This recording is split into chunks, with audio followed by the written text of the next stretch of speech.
Hey friends, if you want to watch the popular movie Diablo 2025 in English, make sure to hit the like button on this video. When you're new to our channel, make sure to subscribe. Friends, in today's video, we will be discussing a film Diablo 2025.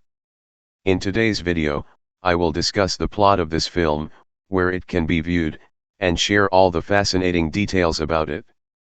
I will also provide you with the details of where you can watch this movie, whether on an OTT platform or a satellite channel. Additionally, we will delve into the technical department, music department, pre-production, filming, post-production, budget, and box office collection of this film. We will also discuss the plot of this movie, and I will provide a brief overview of the film's storyline. In addition to that, we will also cover the details of the movie, plot, cast, performances by the actors, and the roles they portrayed. Therefore, I encourage my friends to watch the entire video, so let's begin the video. Movie plot. Diablo is a 2025 action thriller film directed by Escobedo Diaz Espinosa. Matt Sansom wrote the screenplay and shaped the story with Scott Adkins, who also produced. Marco Zarrer and Espinosa. The film stars Adkins and Zarrer in the lead roles, alongside Ilana de la Rosa, Lucho Velasco, and Diana Hoyos. Unreliable source. Cast. Scott Adkins as Chris Chaney. Marco Zarrer as El Corvo, psychopathic killer. Ilana de la Rosa as Elisa, the daughter of a powerful gangster. Lucho Velasquez as Vicente, Elisa's father, a powerful gangster. Diana Hoyos as Alex. Production. A film entitled Diablo was reported to be in pre-production stages in May 2023, with Scott Adkins and Marco Zarrer cast in the lead roles. Also cast were Colombian actors Ilana de la Rosa, Lucho Velasco, and Diana Hoyos. Escobedo Diaz Espinosa has a penchant for good action in B-movies. The writer-director-editor has made his mark in the genre with movies like Of the Fist of the Condor and others, and Diablo is his latest installment. Scott Adkins is an action star in his own right, so the two are a match, with Adkins pitted against his John Wick 4 castmate Marco Zarrer. Sadly, Diablo is not a special B-movie, but it is one with great fights. When Chris, Adkins, is smuggled over the border, he thinks he is free until the smugglers immediately try and rob him. But Chris is an ex-con who shouldn't be taken lightly, and he dispatches them to set out on a quest. Things get murky when Chris kidnaps a gangster's daughter. The ruthless assassin, El Corvo, Marco Zarrer, also wants to hurt the gangster's family and doesn't care if Chris is in the way. The production value of Diablo is something to behold. The sets are almost totally practical, and the outdoor scenes are at times gorgeous. The lack of stunt work means a lot of Diablo can take place in the daylight. As a result, the punches are clean and the blood spatter is bright red. I'm not sure exactly when, but at some point, most action movies' action scenes started taking place only at night. Thankfully, Diablo does not succumb to that temptation. Adkins is no stranger to movies like Diablo. He has essentially made a career out of Steven Seagal's late career playbook. It doesn't matter if the movies are good, audiences come to see him kick ass. And Diablo is no exception. For all its flaws, Adkins and the action are undeniable. And while I won't be handing out any flowers to the script Adkins helped pen, there is an experience level that is on display in terms of action sequences. In Diablo, Adkins and Espinosa show off their skills in every fight. Action sequences should have a beginning, middle, and end. And they should feel as engaging on a story level as they are on a bone-breaking level. Look no further than the second action sequence in Diablo for an example of this. Chris wants to kidnap a child in a secure vehicle, posing as a window washer. This exact idea appears in numerous contemporary action flicks. But the smallest tweak can make the biggest difference. In any other movie, the driver would at some point roll down the window or open the door to confront the man and unknowingly give him an opening. But in reality, we would ignore the man staying in the car and just drive off when the light turns green. Instead, Chris throws away the pretense and eventually destroys the driver's mirror, forcing him out of the car and into a confrontation. Very little about Diablo is realistic, but practically everything about the action is. While Adkins keeps the action alive, Zarer keeps the acting alive. It's not that he's doing anything special, but his combination of talent and fighting is hard to ignore. Zarer played the protagonist in Espinosa's last film, Fist of the Condor, and the two are high school buddies. However, as the villain in Diablo, he is far more effective. Zarer isn't perfect, but there is a case to be made that his is the best performance in the film.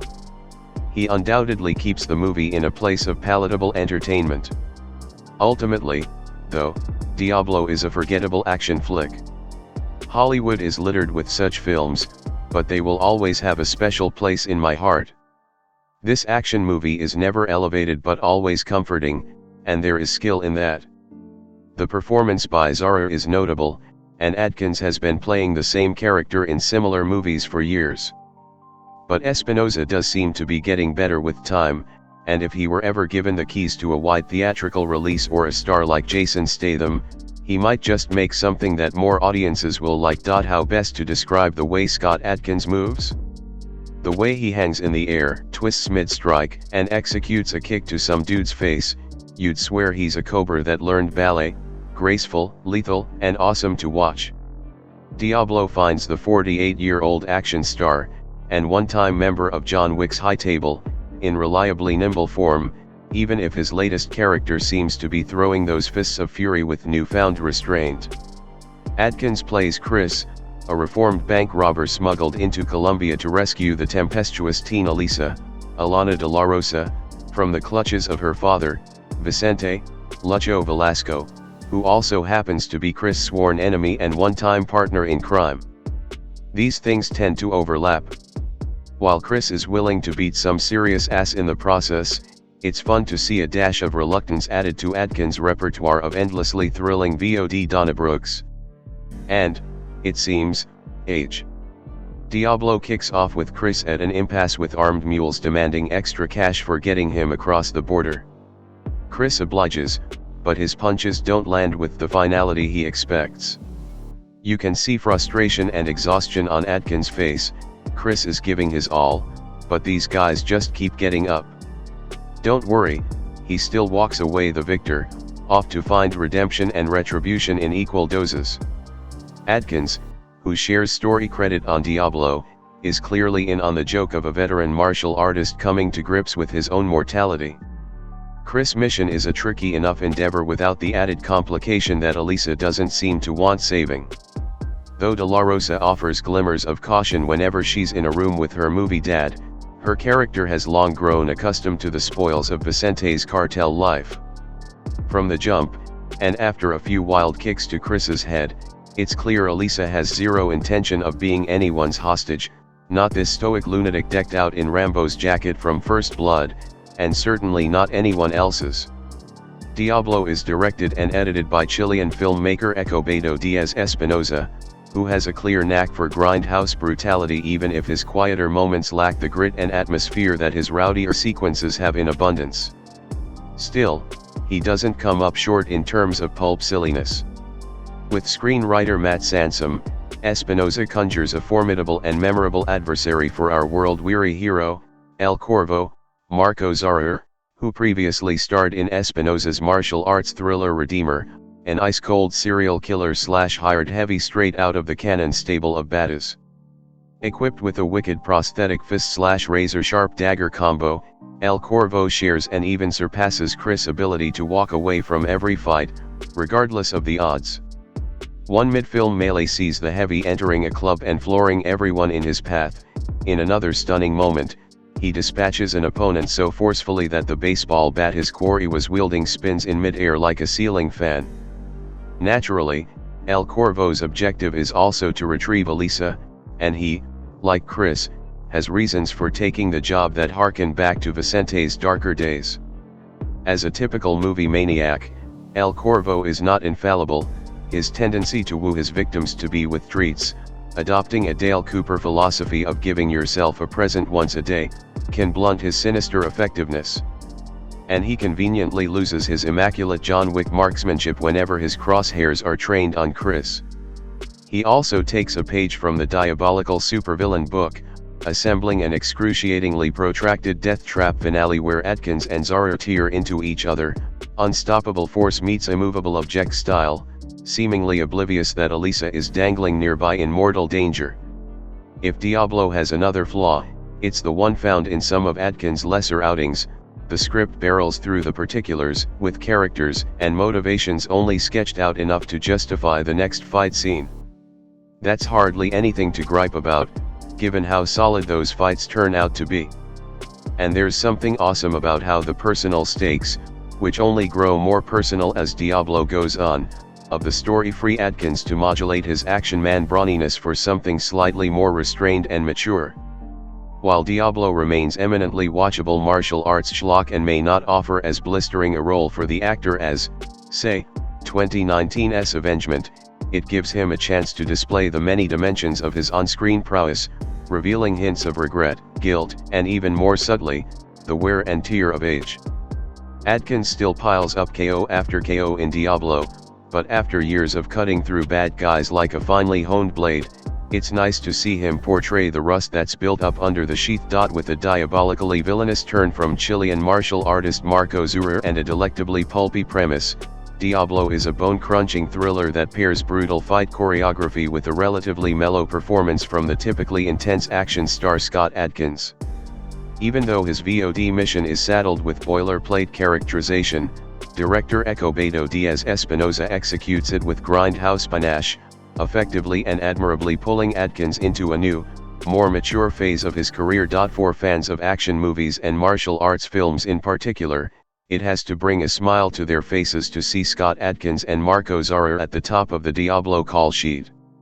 The longtime friends and combatants recently worked together on John Wick, Chapter 4, and it was decided it was long past due for them to take control of a movie just for them. And they've done it with Diablo. From hammering out the story to producing to fight choreography, the duo were involved with everything. The result? Exactly what we want to see, Atkins and Zurer going all out, hard, fast, and brutal in a familiar, no bullshit kick to the teeth. Movie reviews. Atkins, also a producer on Diablo, plays Chris, a newly released ex-con who has just snuck into Colombia inside the trunk of a car.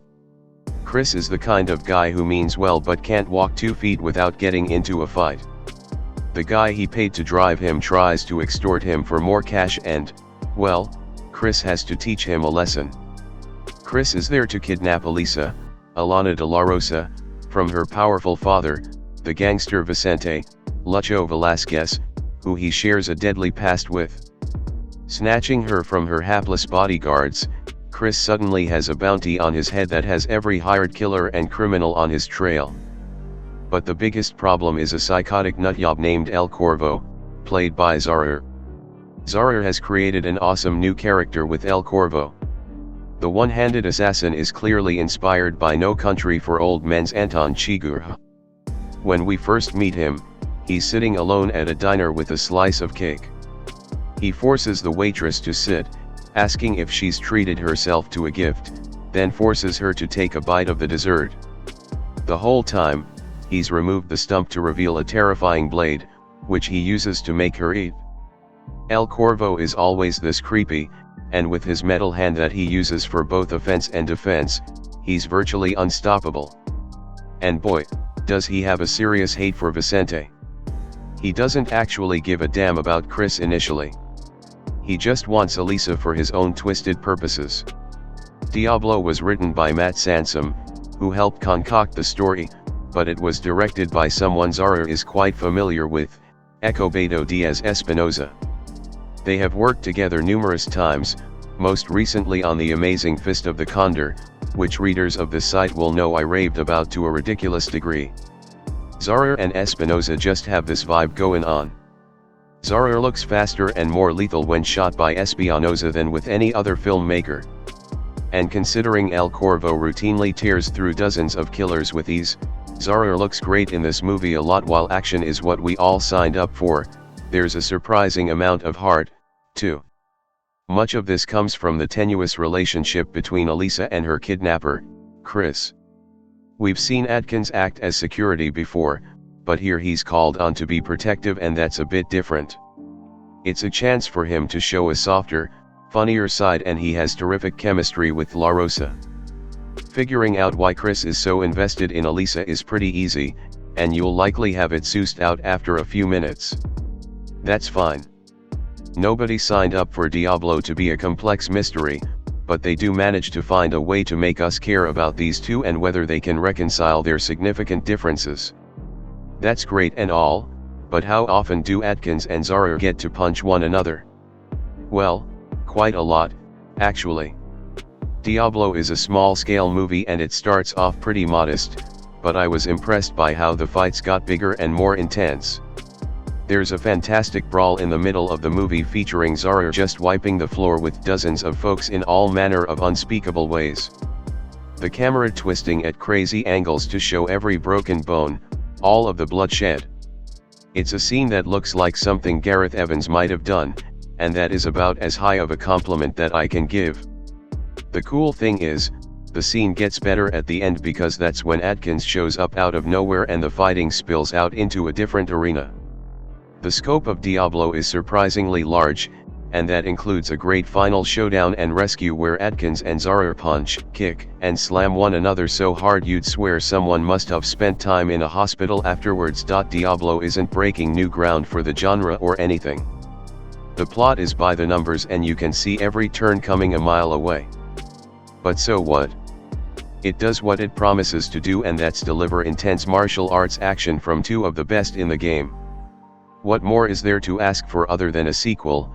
I've been a broken record about this for quite a few years now, but Marco Zara, who hails from Santiago, Chile, is one of the best and most interesting martial arts stars of our time. He's played great antagonists in a few well-loved modern action classics that I'll mention later, but his purest works are the starring vehicles he's made with writer-slash-director Escobedo Diaz Espinosa since 2006, Kildro, Miragiman, Mandrill, Redeemer, and Fist of the Condor. They're all very different from each other, and he always mixes things up by varying the types of character he plays. He seems to think that just sticking with one persona would be cheating. Diablo is Zara and Espinosa's sixth film together, and the most different in that Zara plays the villain in this one. Scott Adkins, the Pink Panther, stars as Chris Chaney, a guy who sneaks into Bogota, Colombia, where he seems to be stalking a drug lord's daughter. You know, the old following people around wearing a baseball hat technique.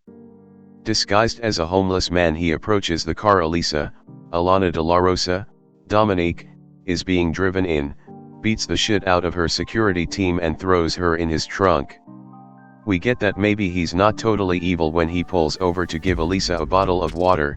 She escapes into the woods, and he gains a tentative truce by giving her his gun and saying she can sit in the back seat aiming it at his head, which she does. He says that he promised her late mother that if anything happened to her he'd take Elisa away from her dad, Vicente, Lucho Velasco, Jungle, for reasons he'll explain later. Nothing too fancy, though. We've seen Vicente's cruelty. The driver who loses Elisa gets beaten to death with a baseball bat, but we also see him dote over her. They make each other giggle, and they live in a mansion with a staff looking after them, so it's kind of hard to convince the kid that she should escape from that life. Elisa is understandably skeptical and also very comfortable cursing Chris out, an extra volatile version of the grouchy man / Solentine learning to get along dynamic. Vicente, who has history with Chris, offers a large bounty for the return of his daughter, so there's a fight over who in the underworld can get her back, and unfortunately for everybody word gets to Zara's character El Corvo. Believe me, you do not want the fucking Corvo in your vicinity, whether you're a kidnapper or a criminal or even a random woman running a bakery. Diana Hoyos, never back down, Revolt, who gets the Anton Chigurh treatment from this crazy fucker after he buys a piece of cake from her and is still sitting there poking at it with a fork at closing time. One bizarre touch in this whole encounter is when he finally takes a bite of the cake and then spits it out into a napkin like it's the most disgusting thing he's ever tasted. So he's playing a psychopath who hates chocolate frosting, whose origins turn out to be connected to these other characters. To take the weirdo thing further, the character is bald on the top. Also, he has a ton of scars on his back. Oh, and he's missing one hand, so he has a metal fist that he can unscrew and there's a knife under it. Maybe I should have led with that, but honestly it's more surprising to see him with Gene Siskel hair than with a knife hand. Espinosa does not skimp on the action, giving Adkins a steady supply of bozos to kick through windows and shit. But he's not indestructible, so another crime syndicate snatches Elisa from him, and while they're waiting to cash her in for their prize, in comes El Corvo, who just massacres his way through everyone present, with shotgun technique that I believe is a direct tribute to T2. Chris can beat up a bunch of people, but he has to work for it. When it's El Corvo, nobody seems to have a chance. This scene is extra unusual for Zarer because a bunch of his victims aren't even capable of fighting back, they're just random employees at the wrong bar. Man, this guy is really terrible to food service workers. It's a thrill when Chris bursts in to rescue Elisa, because when he starts fighting El Corvo, I'm pretty sure they both think each other are just one of the guys defending the building. They'll have a better idea what's going on by the end of the movie when they have more of a yep, this is the climactic duel type showdown. Zarer is credited as action designer, and unsurprisingly he gives both himself and Adkins many incredible spinning kicks. I love how he makes the swings of his metal fist seem almost superpowered. Zarer, Adkins, and Espinosa all share story credits with screenwriter Matt Sansom. Everybody gets something fun to do, and I think it's a really solid movie, but to me personally it ranks lower in the Zarer/Espinosa canon for the same reason it could get them some traction: it's a little more normal than usual. Zarer still has his trademark drive to stretch himself by playing a strange new character with a specifically designed fighting style, but since he's the villain he's not on screen the whole time like in the other ones. It's a Scott Adkins vehicle more than a Marco Zarer one, and obviously he's great, but just by definition a movie built around Adkins' personality is more conventional than one built around Zarer's. As great as Adkins' movies usually are, Zarer's are a rarer commodity. Also, I think the fact that much of this has to be in English makes the performances slightly less consistent than in other Zarer/Espinosa pictures. But that's me being way too picky. This is an entertaining movie from top to bottom, and I shouldn't take the miracle of Zarer too lightly. He's one of those actors whose enthusiasm for each role makes him always a delight to watch, plus he's an incredible physical specimen, and those two things are in addition to him choreographing and executing some of the top martial arts scenes of the 21st century so far. Add to that this is one of his most out there roles, bizarre look, behavior, backstory. That's invaluable, no matter the amount of screen time. Here's evidence of how much I appreciate Zarer's transformations. I've been a fan of both of these stars since sometime in the aughts, whenever I first saw Undisputed 2, for Adkins, and Kiltro, for Zarer. So I was really excited in 2010 when Adkins switched to protagonist in Undisputed 3 and Zarer played the excellent lead villain. Then I really enjoyed them opposing each other again in Savage Dog, 2017. Also they were both in John Wick, Chapter 4, 2023, and The Killer's Game, 2024, so that was cool. And yet when this came along I was still excited that it was Adkins and Zarer in a movie together. It still seemed exciting even though we've seen it a few times. There's an undeniable appeal to a movie like Diablo. It tells a simple story, which serves as a fine excuse to fill that plot with several action sequences, and when that action does come, it's executed by performers who clearly know what they're doing. The movie stars Scott Adkins, as an ex-convict who travels to Colombia for a personal mission, and Marco Zarer, as a villain we'll definitely discuss later. Both of these men are fighters first and actors second, which isn't to say anything about their performances but is to point out that it's obvious where their priorities lie. Adkins is well known among those who keep up with smaller budgeted and direct-to-video action fare, but he has recently broken out to some notable roles in bigger productions, while his other projects are being looked at with some legitimacy mainly because of how skilled he is as a fighter. Meanwhile, Zarer, a Chilean martial artist, could be on a similar path as his co-star, especially if people notice his work in this movie. Not only does he play a ruthless villain with a memorable hook, but also, Zarer is the fight choreographer for the production. When the fights arrive here, they're worth noticing, too. In fact, the movie might have succeeded with a bit more action. There's plenty of it, to be sure, as Adkins Chris attempts to find and protect his estranged daughter from all sorts of threats. Director Ecobedo Diaz Espinosa, though, never quite finds the right rhythm for the action or everything between those sequences. We keep wanting more of the good stuff, and when the movie gives it to us, those action sequences stop short of fully taking advantage of the assorted dynamics each one establishes. Take the awning fight as a quick and, well, too quick example. It has Chris sneaking across the border into Colombia in the back of a truck, being extorted into paying the guys who arranged his crossing more money, and knocking them out as soon as they start to become violent. Adkins has a way of making every punch and kick look as if it's doing considerable damage to his opponent, even though he must be holding back to some degree because this is just a movie, after all. That's showcased in the opening, and it's also the end of that bit. The rest of the plot follows Chris as he finds Elisa, Alana de la Rosa, technically kidnaps her from bodyguards hired by the teen girl's guardian Vicente, Lucho Velasco, and tries to convince her of two things. First, that Vicente is a really bad guy, who almost certainly orchestrated the death of the girl's mother. Second, Chris is her father, who was betrayed by Vicente and has come to save her from a life in the care of a criminal. There's not much to this relationship, except that Elisa doesn't trust Chris at first and gradually decides that a man who's willing to risk his life for her must be her father. The screenplay by Matt Sansom, though, doesn't need to do much more than this, although fleshing out any of these characters and relationships might have helped the movie, too. Everyone here knows the main thing that matters for this movie is to come up with as many excuses for as many fights as possible. Vicente sends his goons to find his old associate and his teenage ward, and of course, Chris fights them in various locations in scenes that might have felt more repetitive, if not for how convincing Adkins' repeated blows against opponents look on screen. There's also the added benefit of Zaros El Corvo, a rogue bounty hunter of sorts who basically seems to operate as an agent of pure chaos. He has a grudge against Vicente, too, so when he discovers that Elisa is no longer under his foe's protection, El Corvo sets out to find her to get some leverage against his enemy.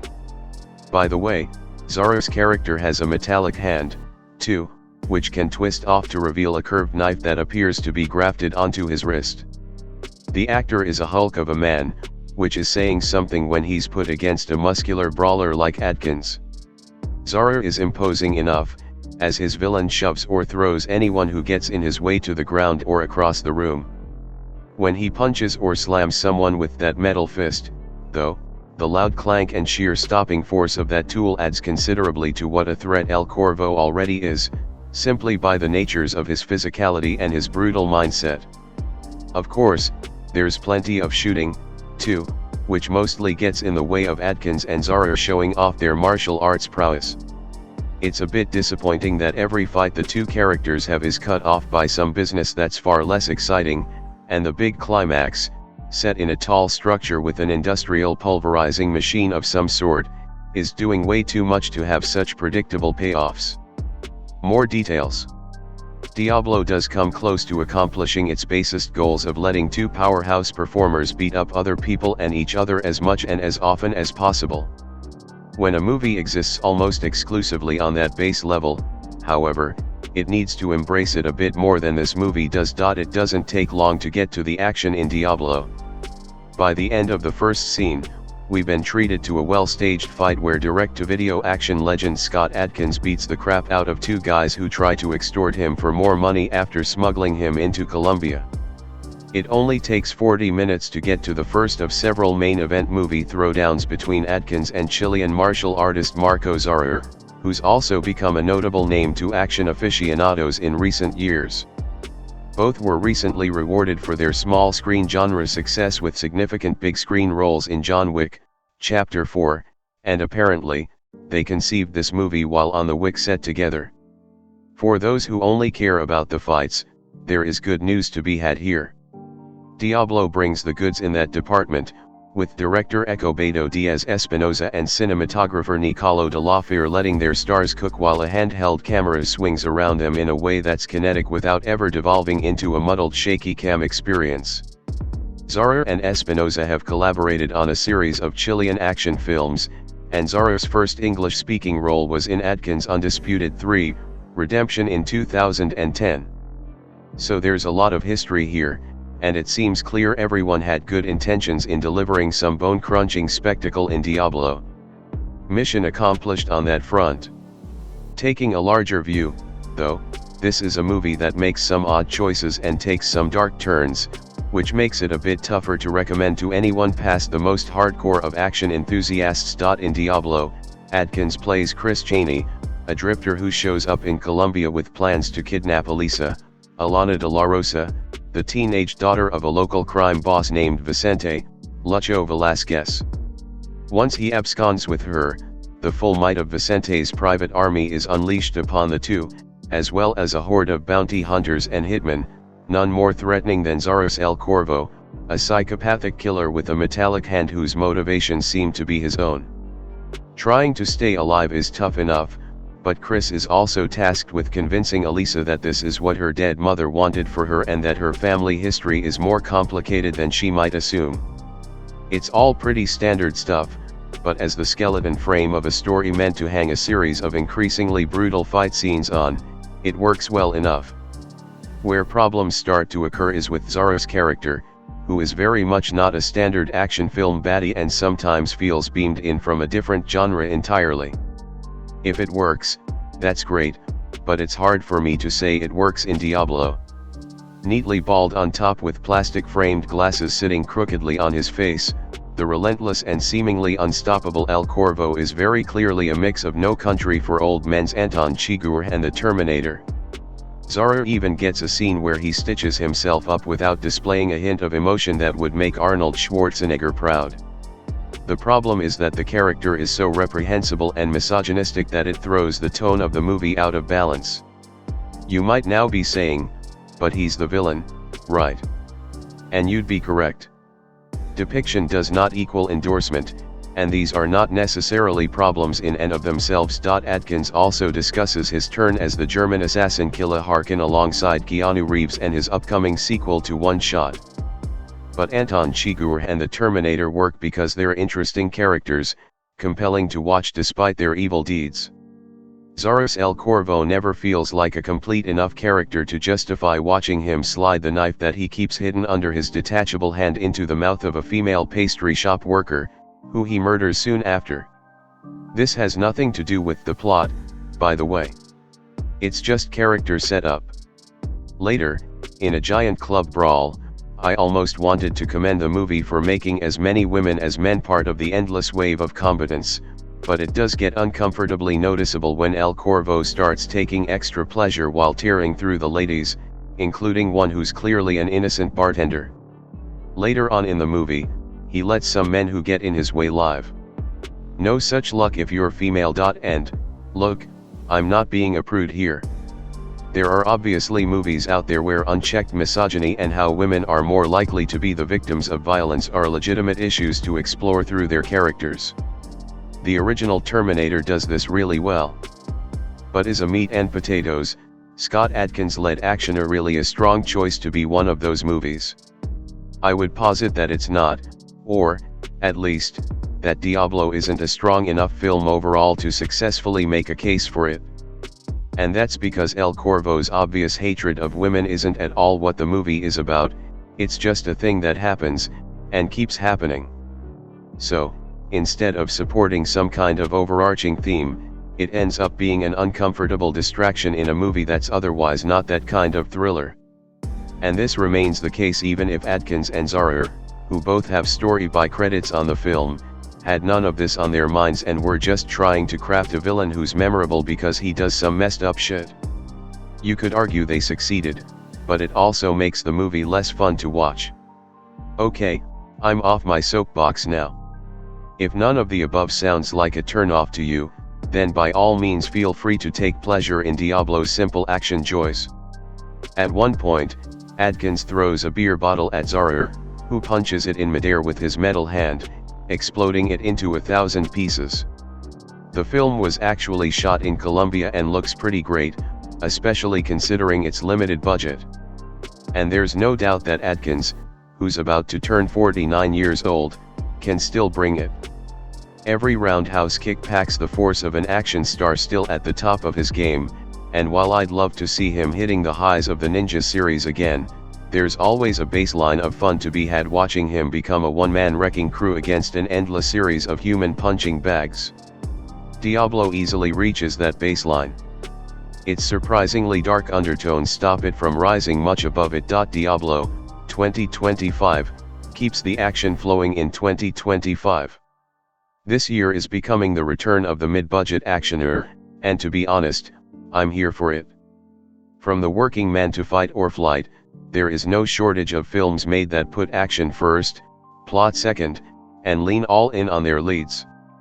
And for Marco Zarer, who was in last year's The Killer's Game and this year's Fight or Flight, he's in yet another film, only in Diablo 2025, he's taking on the role of the film's primary bad guy. With Scott Adkins playing our hero, Chris Chaney, Diablo 2025 is directed by Escobedo Diaz Espinosa, and written by Matt Sansom, Espinosa, Adkins, and Zarer. Shot on location in Colombia, their film centers on Chris, an ex-con, who seizes the daughter, Alana de la Rosa, of a Colombian gangster, Lucho Velasco, to fulfill a noble promise to the young girl's mother. When her father enlists both the criminal underworld and a psychotic killer named El Corvo, Marco Zarer, to exact his revenge, Chris relies on everything he's ever learned to stay alive and keep his word. At its core, Diablo 2025 is anything but complicated. It's a straightforward beat 'em up with one solid goal: keep the girl safe and away from her gangster father. While the film does throw in more than a handful of novella-inspired twists, they only kind of land. That said, the film embraces camp and eccentric flair in that quintessential action way that makes you excited to see. Sure, El Corvo's metal hand looks kind of bad, but when Zarer wields it in combat, it's entirely worth it. Diablo 2025 invests everything into setting up great action sequences, story be damned. To be honest, though, that's exactly what I want when I put on a film with Scott Adkins in it. He's just good at what he does. The best thing about Diablo 2025 is that both Scott Adkins, our hero, and Marco Zarer, our villain, are trained in similar martial arts techniques. While John Wick-style Aikido and Judo have taken over much of the action world with Gun Fu to boot, seeing a larger focus on kickboxing and how devastating it can be from extremely tall men is refreshing. Their fight sequences have impact, and the ADR effects for close quarters fights are top-notch. Where the story lacks or hits convoluted moments of melodrama, the action makes up for it. Where other films will lull between the action they're trying to sell you and the story they're hoping to tell, Diablo 2025 doesn't waste too much time on the finer details. Sure, it makes the narrative slightly harder to track, but the action it devotes its time to instead is greatly propped up by it. Scott Adkins and Marco Zarer are a perfect duo to watch fight it out. As more action films get picked up for North American distribution, I only know I want more Marco Zarer and Scott Adkins teaming up. Or, well, beating the crap out of each other. And if we take the film's ending to mean anything, maybe we'll get to see them again in this world. Still, no matter what, Diablo is well worth the time spent watching it. The film scratches that action itch, and I can't wait for another one from either of its leads. With Zara already being in what we called the best action movie of the year in our review for Fight or Flight, seeing Adkins and him fight it out is extremely refreshing. Not only that, but it also shows that mid-budget martial arts films still have a place at the heart of action cinema, and not everything has to be connected to John Wick or starring Tom Cruise. Diablo 2025 is what you want your actioner to be. It's loud, it doesn't take itself too seriously, and its hero and villain work perfectly off each other.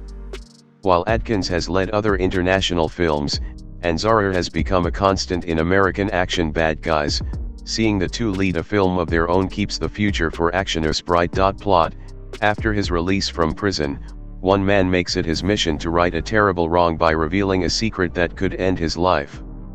Scott Adkins stars as Chris Chaney, a warrior who seizes the daughter of a Colombian gangster to fulfill a noble promise to the young girl's mother.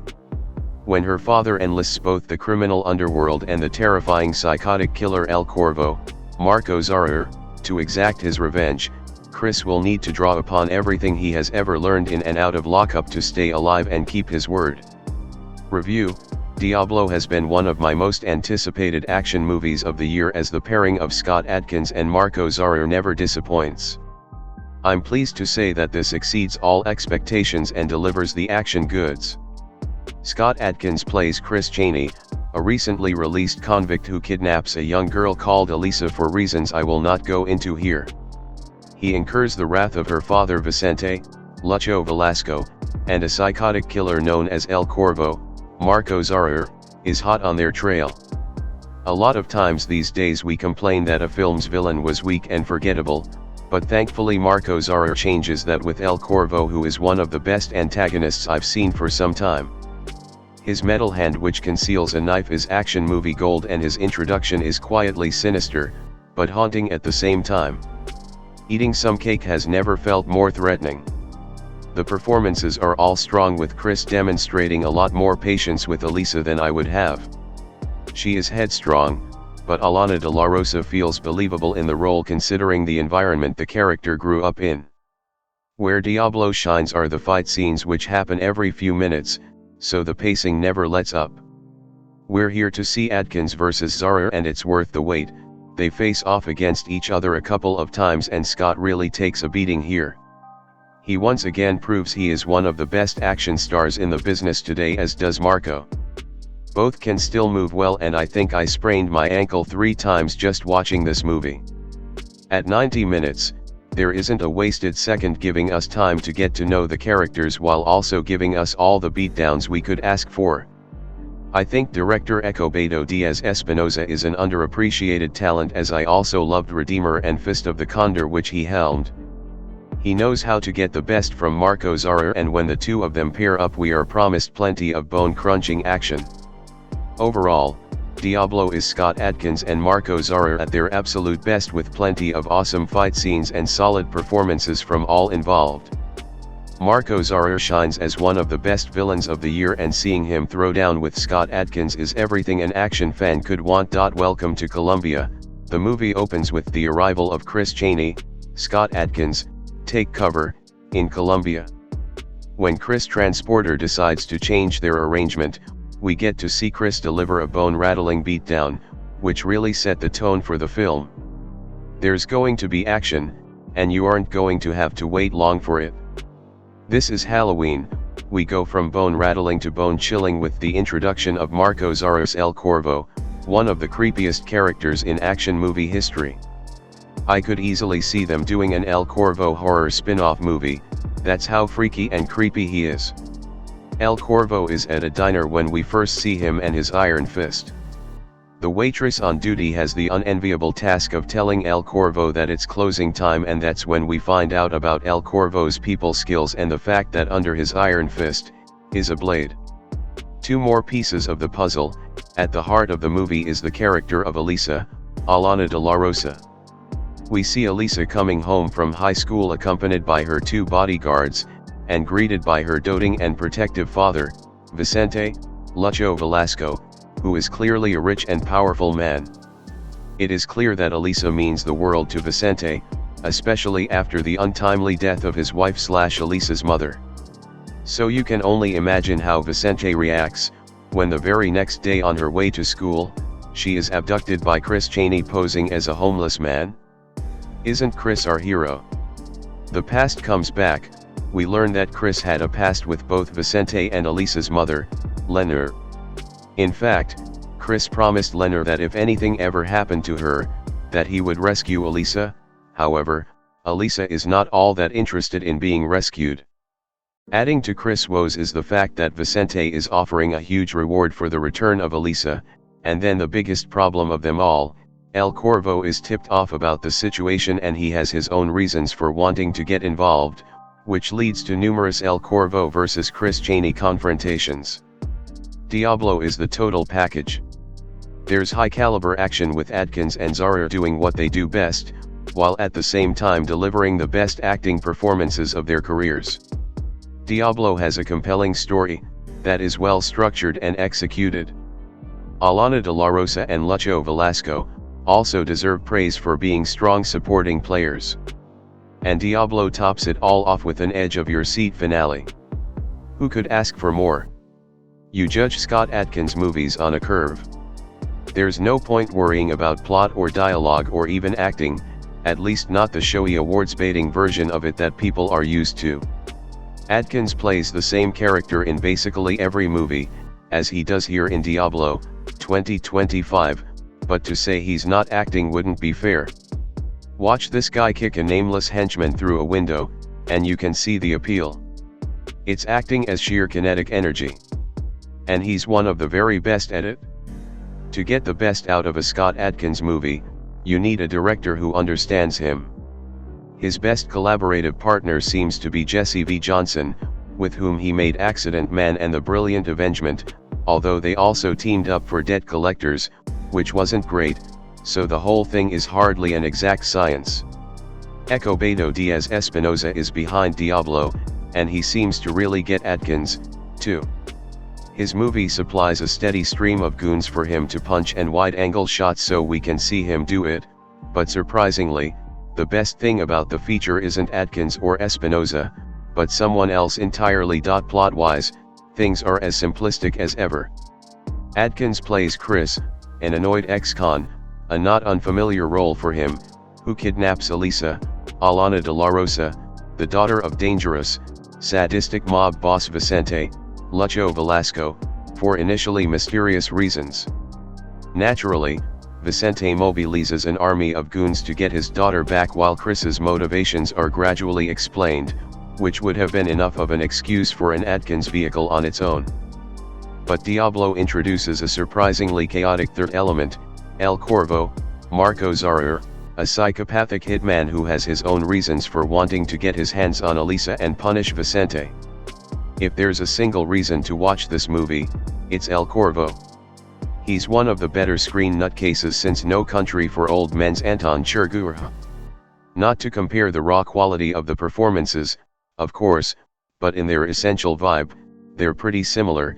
When El Corvo shows up on screen, you know some nasty stuff's about to go down, and Zara, a hulking Chilean martial artist with a very similar appeal to Adkins in terms of his kick-ass feasibility, delights in playing the character as an exaggerated Bondian supervillain with a Mega Man hand and a generally slimy demeanor. Don't get me wrong, Adkins is great too, and his fight scenes with El Corvo are great precisely because the two men are competent real-life martial artists operating at the top of their respective physical games. But he's mostly playing a very angry Adkins archetype. There are some efforts to inject more emotional nuance into the character than usual through his relationship with Elisa, which has some ups and downs, but if we're being frank, we're here for him to smack people around. And he does. Crucially, Diablo is engineered to accommodate this almost exclusively. The plot consistently supplies an excuse for fisticuffs, and then prioritizes clarity above any other consideration, since it knows precisely what people are looking for. There's an element of daftness to some of the beats and character moments, but it doesn't matter a great deal since the shape of the overall story is deliberately simplistic. You want the bad guy dead, and you know Chris is the man to do it, so everything revolves around a basic face-punching setup and payoff. What more would you want? Well, in truth, probably quite a bit, but in terms of what else you'd want from this kind of low-budget indie actioner with this cast, the answer is likely very little. This isn't up there with the very finest Adkins vehicles, but it's close enough to not feel like you've wasted your time. I, at least, was happy with that. But I'm a simple man. Escobedo Diaz Espinosa's action thriller, Diablo, might not have much to offer in terms of story, but it does pack a punch and makes for an entertaining watch. The story follows the life of a fugitive who decides to kidnap a girl right after he gets out of prison for some unknown reason. So, let's find out what the fugitive wanted and if he was able to achieve what he set out for. An anonymous man who had some sort of hidden agenda and, by the looks of it, seemed like a fugitive who was up to something, came to Colombia. This man started keeping track of the movements of Elisa, who happened to be the daughter of a criminal named Vicente. Vicente was an influential man, and that was why it was even more difficult to understand the motives of the anonymous man. Why would somebody want to go against such a powerful criminal and risk his own life? Well, this anonymous man turned out to be Chris Chaney, who not only happened to be Vicente's ex-colleague, but he was also related to Elisa.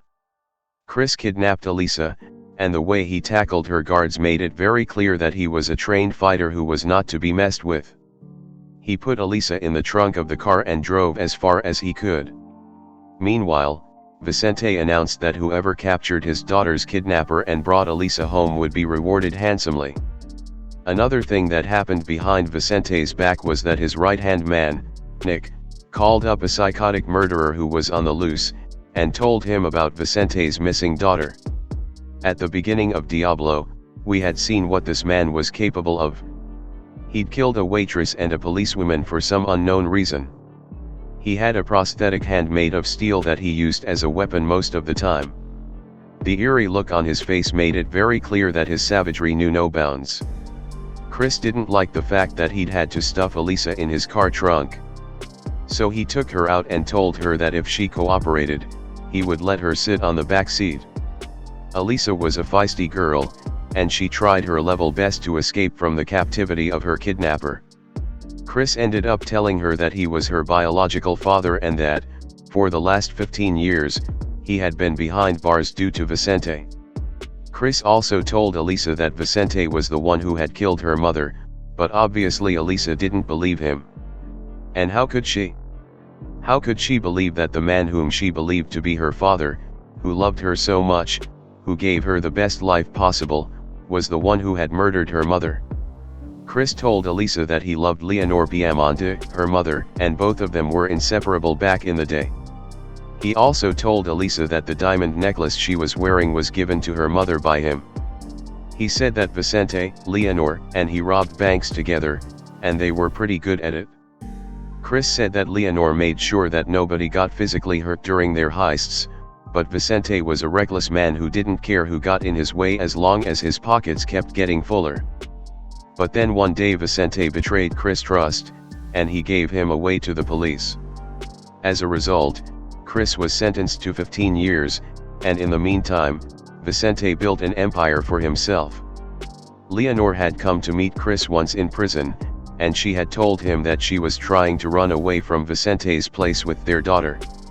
Leonor, for some unspecified reason, didn't want to live with Vicente, but she was well aware how much the man loved Elisa and to what extreme lengths he could go if he got to know what Leonor was up to.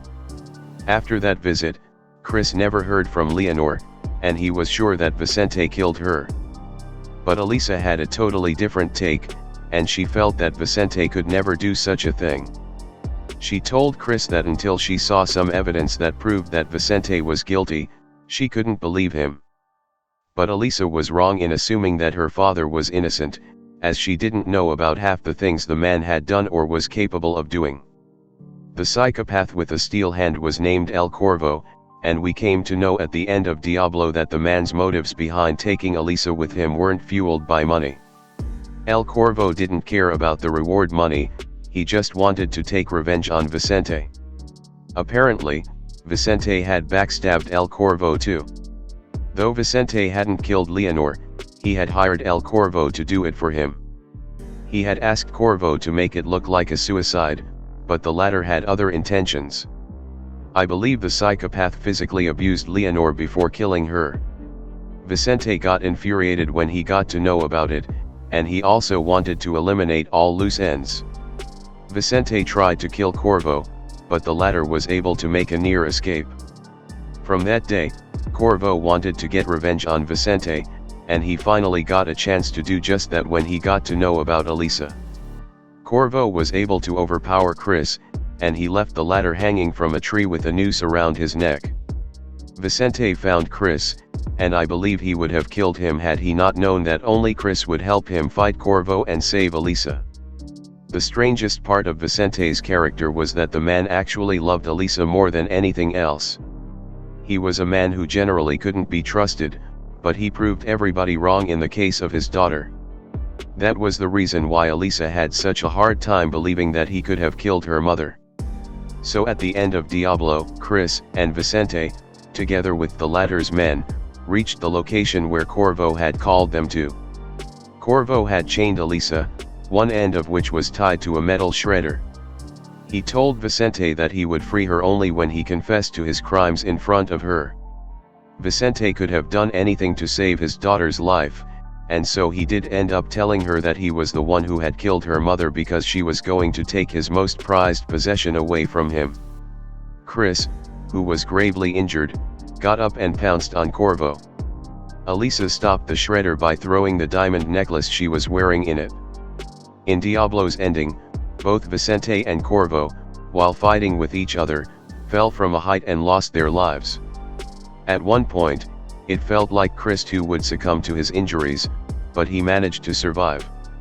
After everything was over, Elisa and Chris both went to pay their respects at Leonor's grave, and that was where Elisa referred to Chris as Dad for the very first time. It was a happy ending, but what I couldn't understand was how Vicente became so fond of Elisa when he knew she was not his child. I mean, generally in such cases, people do not treat a child very nicely, which was why it was a bit strange to me that the man didn't have any hidden agenda. Also, the film made me wonder, had Chris and Vicente both survived, who would Elisa have gone with? Chris clearly didn't have the resources to support his daughter, while Vicente had all the money in the world to give her a comfortable life. This point was even made by Elisa when she told Chris that she was happy with her life and she didn't want to leave it behind. Maybe Elisa would have gone to live with her aunt, as Chris had stated. I think that though she would have stopped living with Vicente, she would have kept in touch with him because she loved him. Diablo ended on a cliffhanger, leaving room for a potential sequel. In the closing shot, Corvo's body was missing from the spot.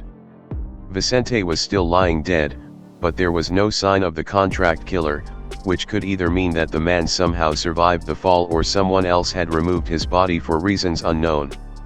El Corvo was fueled by pure hate, anger, and a need to make the lives of everyone who crossed paths with him a living hell. He didn't cut off his own arm to survive, he did it to get revenge on Vicente. While he might have completed that part of his journey, as long as Chris and Elisa are alive, he won't be able to feel at peace.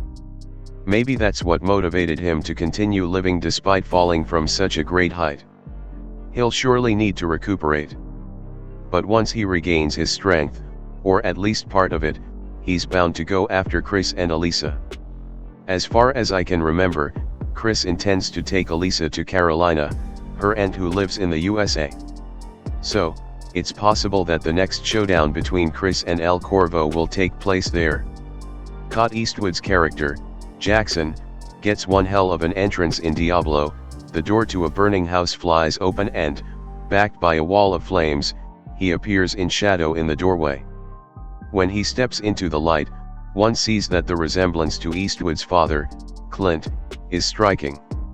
Our minds immediately flash back to Clint's westerns, many of which Diablo blatantly rips off.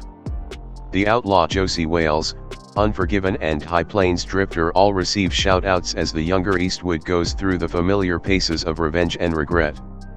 Unfortunately, his first western fails to be as good as any of the films it evokes. Its plot is an unholy blending of Taken, The Searchers and Angel Heart. As befitting a January release, it's also an early candidate for the 2016 Worst Movies list. But who prays for Satan? An on-screen quote by Mark Twain asks at the beginning of the film. The answer is Satan's grandmother, but I digress. We are next informed that it's 1872, 7 years after the Civil War. Jackson fought under General Sherman, and as Diablo opens, Jackson's wife has been kidnapped by the folks who torched his house. She's been taken, Jackson explains to anyone who will listen, and one hopes he'll have a particular set of skills to get her back. The kidnappers spoke Spanish, so Jackson heads toward Mexico. Along the way, he encounters Walton Goggins and Danny Glover, both of whom deserve better. Jackson seeks help from Glover's character, whom he fought alongside during the war. Before they meet up, Jackson receives help from some Indians who tend to his wounds and offer him peyote. The ensuing hallucination is not only poorly executed, it cribs from, of all things, an American werewolf in London. For their troubles, the Indians all wind up dead. In fact, anyone who tries to help Jackson winds up dead. That the victims are all minorities made me briefly consider that perhaps screenwriter Carlos de los Rios was attempting some kind of statement about American manifest destiny. Considering how preposterous this movie becomes, I realized I was giving the screenplay too much credit. At least Goggins brings a smarmy, slimy, threatening energy to the film. His character is a major cop-out that you'll see coming long before the big reveal. But he makes the most of his minuscule screen time by cutting a dashing figure of evil, the rather seductive kind one might expect from Old Scratch himself. By contrast, Glover is little more than on-screen collateral damage. He provides some crucial information to the viewer regarding Jackson's character before buying the farm. Glover's tense scene with Goggins, which serves as the last appearance of either actor, is the moment Diablo becomes irredeemably bad. Diablo goes for shock value with its twists, but plays its hand far too early. Our knowledge of events and of character force us to question why the people in the climactic scenes act as stupid as they do. The villain of this piece has a reputation that precedes him as a notorious killer, yet whenever someone gets an opportunity to do him in, they are either too afraid to blow him away or shoot with the accuracy of a stormtrooper on the Death Star. One unfortunate woman even makes out with him before being shot. "Why do you do this to all the women?" she asks. "Your guess will be as good as hers." Clint Eastwood's career is full of performances where he was unafraid to deal with the darker natures of his characters, and with their weaknesses. Diablo wants to cover similar ground, but gives Scott Eastwood very little of substance to play. As a result, he's merely an enigma who sheds or gains characteristics where convenient. The movie impresses on his empty canvas whatever is necessary at the moment, while horror movie music hints at a doom that turns out to be deeply unsatisfying and almost nonsensical. If nothing else, Diablo looks great, thanks to veteran cinematographer Dean Cundey and whatever deity carved Alberta, Canada out of the earth. There are some majestic overhead shots of scenery, and it's clear that thought and care was put into the framing of scenes. I wanted to see the Western that deserved this level of visual attentiveness. Unfortunately, Diablo isn't it. Scott Eastwood's character, Jackson, gets one hell of an entrance in Diablo. The door to a burning house flies open and, backed by a wall of flames, he appears in shadow in the doorway. When he steps into the light, one sees that the resemblance to Eastwood's father, Clint, is striking. Our minds immediately flash back to Clint's westerns, many of which Diablo blatantly rips off. The outlaw Josie Wales, Unforgiven and High Plains Drifter all receive shout-outs as the younger Eastwood goes through the familiar paces of revenge and regret. Unfortunately, his first western fails to be as good as any of the films it evokes. Its plot is an unholy blending of Taken, The Searchers and Angel Heart. As befitting a January release, it's also an early candidate for the 2016 Worst Movies list. But who prays for Satan? An on-screen quote by Mark Twain asks at the beginning of the film. The answer is Satan's grandmother, but I digress. We are next informed that it's 1872, 7 years after the Civil War. Jackson fought under General Sherman, and as Diablo opens, Jackson's wife has been kidnapped by the folks who torched his house. She's been taken, Jackson explains to anyone who will listen, and one hopes he'll have a particular set of skills to get her back. The kidnappers spoke Spanish, so Jackson heads toward Mexico. Along the way, he encounters Walton Goggins and Danny Glover, both of whom deserve better. Jackson seeks help from Glover's character, whom he fought alongside during the war.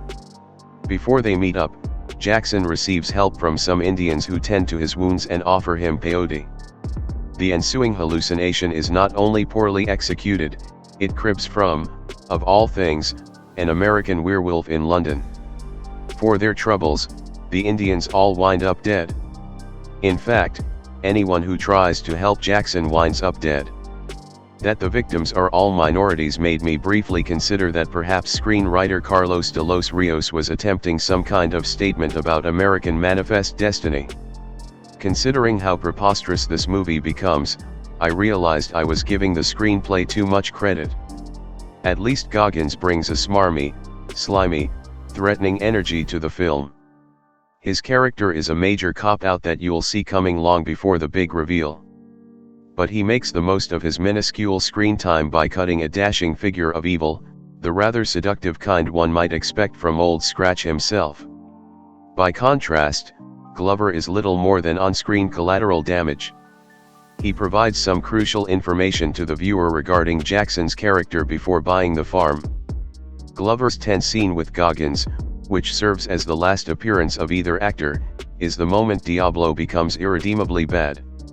Diablo goes for shock value with its twists, but plays its hand far too early. Our knowledge of events and of character force us to question why the people in the climactic scenes act as stupid as they do. The villain of this piece has a reputation that precedes him as a notorious killer, yet whenever someone gets an opportunity to do him in, they are either too afraid to blow him away or shoot with the accuracy of a stormtrooper on the Death Star. One unfortunate woman even makes out with him before being shot. "Why do you do this to all the women?" she asks. "Your guess will be as good as hers." Clint Eastwood's career is full of performances where he was unafraid to deal with the darker natures of his characters, and with their weaknesses. Diablo wants to cover similar ground, but gives Scott Eastwood very little of substance to play.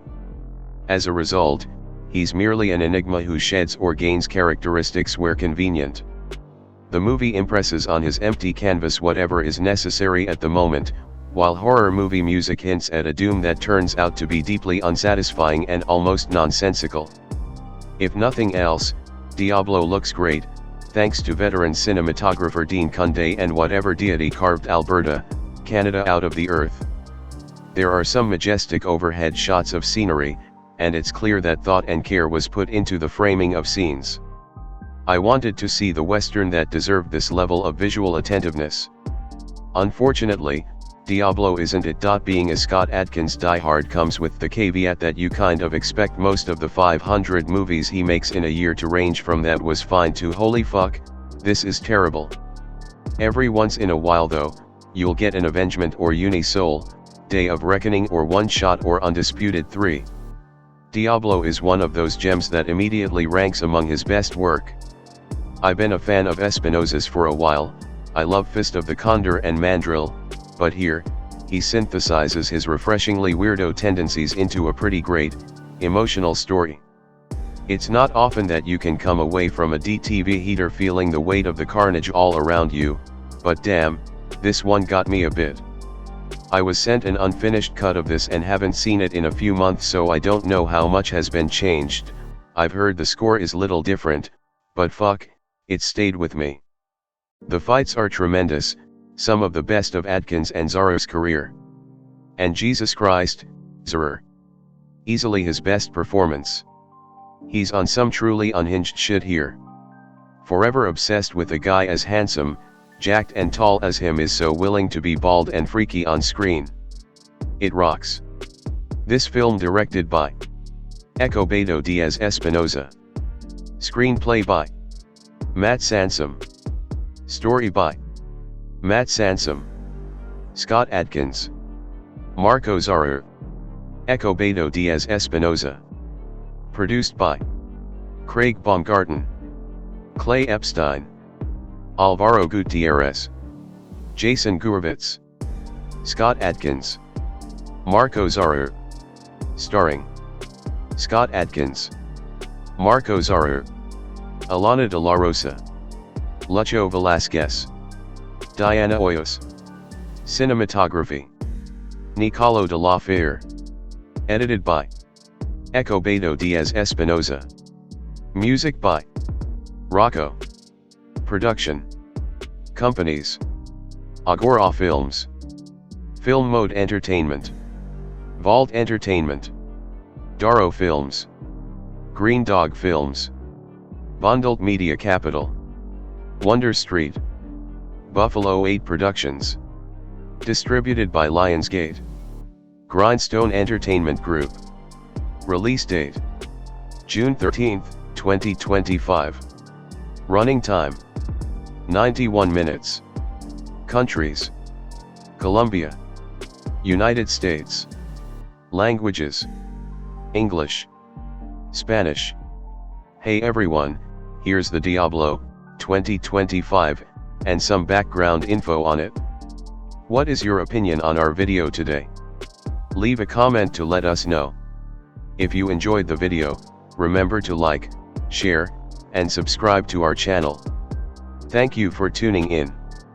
Hey friends, if you want to watch the popular movie Real Steel 2011 in English, make sure to hit the like button on this video. When you're new to our channel, make sure to subscribe. Friends, in today's video, we will be discussing a film Real Steel 2011. In today's video, I will discuss the plot of this film, where it can be viewed, and share all the fascinating details about it. I will also provide you with the details of where you can watch this movie, whether on an OTT platform or a satellite channel. Additionally, we will delve into the technical department, music department, pre-production, filming, post-production, budget, and box office collection of this film. We will also discuss the plot of this movie, and I will provide a brief overview of the film's storyline. In addition to that, we will also cover the details of the movie, plot, cast, performances by the actors, and the roles they portrayed. Therefore, I encourage my friends to watch the entire video, so let's begin the video. Movie plot. Real Steel is a 2011 American science fiction sports film starring Hugh Jackman and Dakota Goyo and co-produced and directed by Sean Levy for DreamWorks Pictures. The film is based on the short story Steel, written by Richard Matheson, which was originally published in the May 1956 edition of the Magazine of Fantasy and Science Fiction, and later adapted into a 1963 Twilight Zone episode. The film features a former boxer, Jackman, whose sport is now played by robots. He must build and train his own robot with his son. Real Steel was in development for several years before production began on June 24, 2010. Filming took place primarily in the U.S. state of Michigan. Animatronic robots were built for the film, and motion capture technology was used to depict the rodeo brawling of the robots. Real Steel was distributed worldwide by Walt Disney Studios Motion Pictures through the Touchstone Pictures label in the United States on October 7, 2011, grossing nearly $300 million at the box office. It received mixed reviews on Metacritic and positive reviews on Rotten Tomatoes, which criticized the premise but called it well made. The film was nominated for Best Visual Effects at the 84th Academy Awards. In the 2020s, boxing between human fighters has been replaced with robots. In Texas, former boxer Charlie Kenton owns the robot Ambush until it is destroyed in a fight against a bull belonging to promoter and carnival owner Ricky. Having bet money he did not have with Ricky that Ambush would win, Charlie absconds before Ricky can collect. After the fight, Charlie learns his ex-girlfriend died, and he must attend a hearing about their 11-year-old son Max, whom he hasn't seen since birth. Max's maternal aunt Deborah and her husband Marvin seek full custody. Charlie agrees to give up custody of Max for money, while Marvin negotiates that Charlie keeps custody for 3 months during their vacation. Settling into a gym owned by Bailey Tollett, the daughter of Charlie's former boxing coach, Charlie uses half the money to acquire the once famous World Robot Boxing, WRB, robot Noisy Boy. He and Max take Noisy Boy to Crash Palace, an underworld boxing arena run by his friend Finn, where Noisy Boy is destroyed against robot boxer Midas. While searching for replacements in a junkyard and then sliding down a cliff, Max discovers Adam, an obsolete, dilapidated, but mostly intact sparring robot that breaks Max's fall and saves his life. Adam is designed to endure damage with a rare shadow function program, which mirrors and memorizes the handler's or opponent's movements. Charlie pits Adam against the robot Metro at Max's request, and the junkyard bot surprisingly comes out on top. Max integrates Noisy Boy's voice command hardware with Adam and convinces Charlie to optimize Adam's movements. Altogether, Charlie's boxing experience and Adam's shadow function build a winning streak that leads to Charlie being offered a WRB fight between Adam and the national champion, Twin Cities. The fight starts with Adam on the attack, but Twin Cities quickly takes the offensive. Charlie notices a hitch whenever Twin Cities throws a right punch, and he exploits this to win by knockout. Elated by their success, Max challenges the undefeated global champion robot Zeus.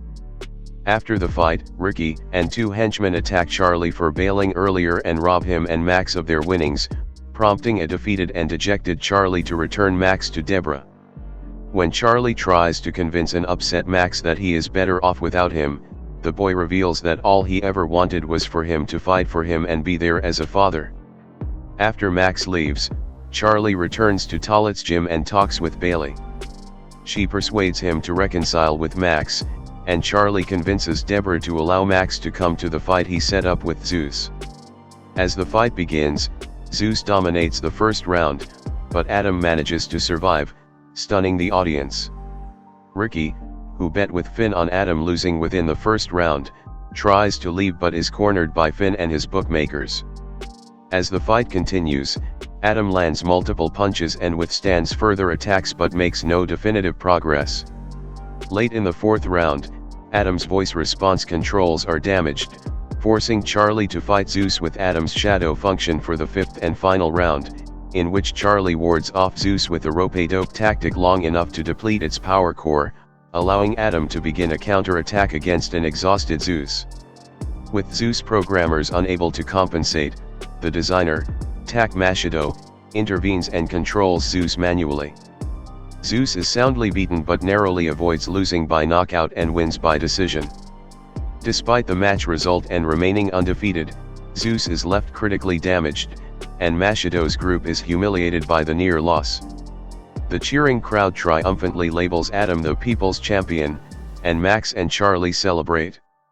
Cast: Hugh Jackman as Charlie Kenton, a former boxer. Dakota Goyo as Max Kenton, Charlie's son. Evangeline Lilly as Bailey Tollett, a boxing gym owner and daughter of Charlie's former boxing coach. Anthony Mackie as Finn, a friend of Charlie. Olga Fonda as Farah Lemkova, Tak Machado's partner. Carl Yuen as Tak Machado, a robot fighting inventor and designer of Zeus. Kevin Durand as Ricky, a negotiator and enemy of Charlie. Hope Davis as Deborah, Max's aunt. James Rebhorn as Marvin, Deborah's husband and Max's uncle. Gregory Sims as Bill Panur. Production: based on Richard Matheson's 1956 short story Steel, the original screenplay was written by Dan Gilroy and was purchased by DreamWorks for $850,000 in 2003 or 2005. Sources differ. The project was one of 17 that DreamWorks took from Paramount Pictures when they split in 2008. Director Peter Berg expressed interest in the project in mid-2009 but went no further. Levy was attached to the project in September 2009-10, and Jackman was cast in the starring role in November for a $9.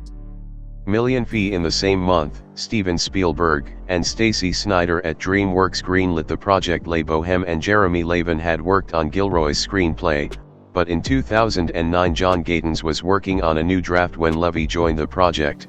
He worked with Gatins to revise the screenplay, spending a total of 6 weeks fine-tuning the script.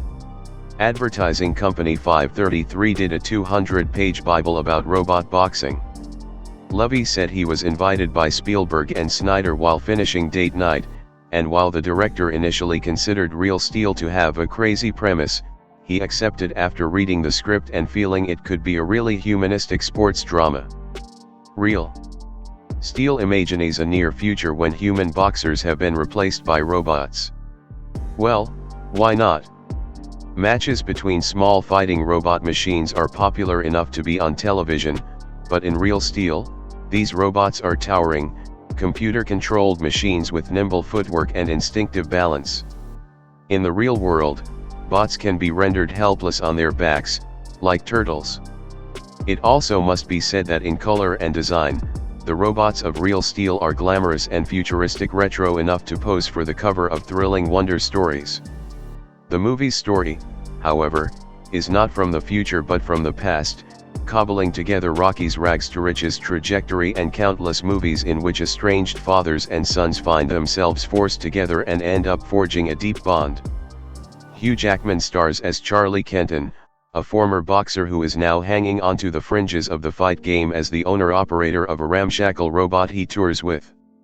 It's no match for the competition, and when the desperate Charlie replaces it with another battered veteran, it can't even outfight a real bull. Even during these early fight scenes, however, it's clear then the movements of the robots are superbly choreographed. My complaint about the battling Transformers of the movie series is that they resemble incomprehensible piles of auto parts thrown at each other. Fast cutting is used to disguise the lack of spatial continuity. Real Steel, however, slows down the fight action enough so that we can actually perceive it, and the boxing makes sense.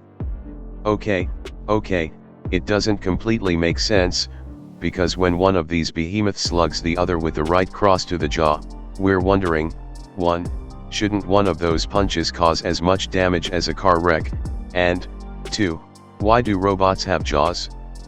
For that matter, why are they humanoid at all? Real Steel doesn't pause for logical explanations. In this world, robots do the work that human boxers used to do.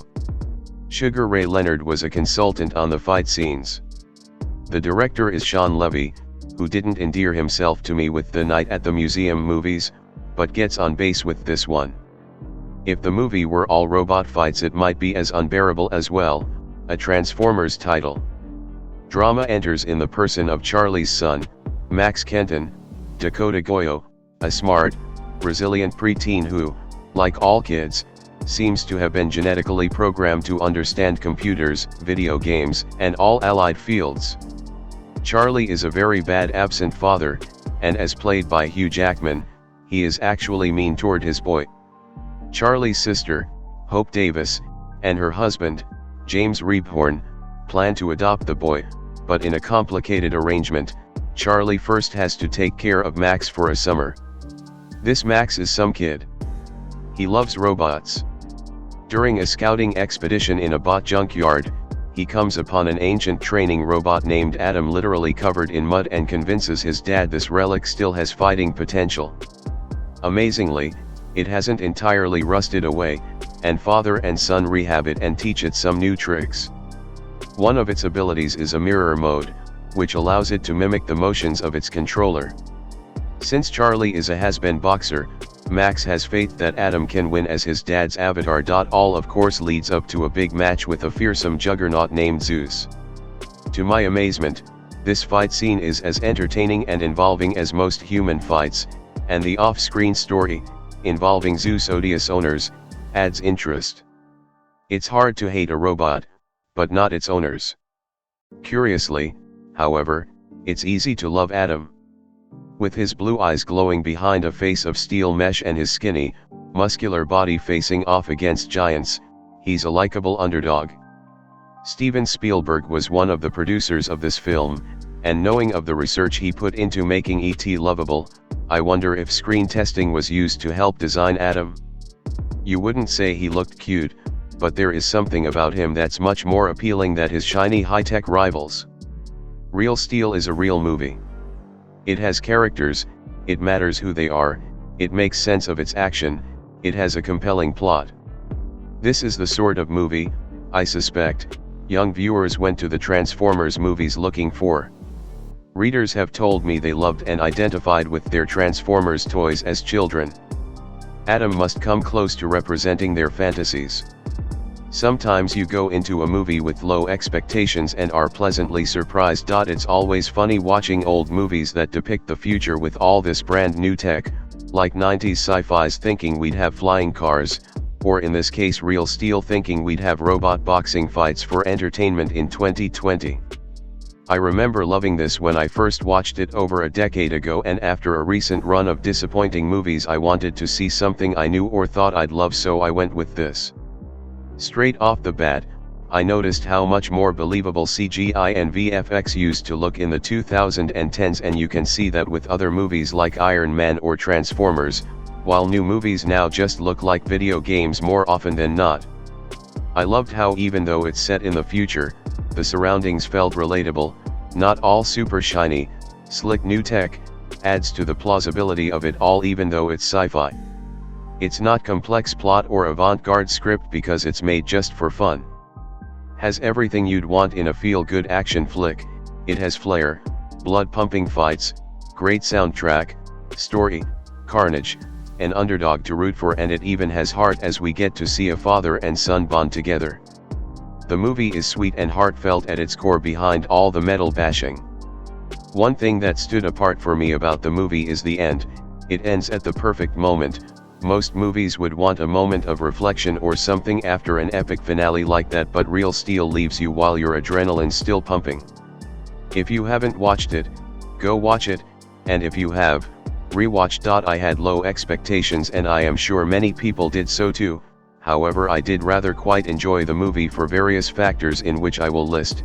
Every scene had purpose, no pointless scenes which have no impact on the audience. The ending, original and motivating, showed it had a moral to the story. If you watched the movie, you would know. However, unfortunately the kid put me off immensely. I appreciate his confidence in acting, but his screaming and his cheesy lines were just off-putting. I also noticed that his technological understanding was ridiculously high, which is rather unrealistic, and that is an understatement. That being said, I can sense a Real Steel 2 and would hope it turns out as good as this first one.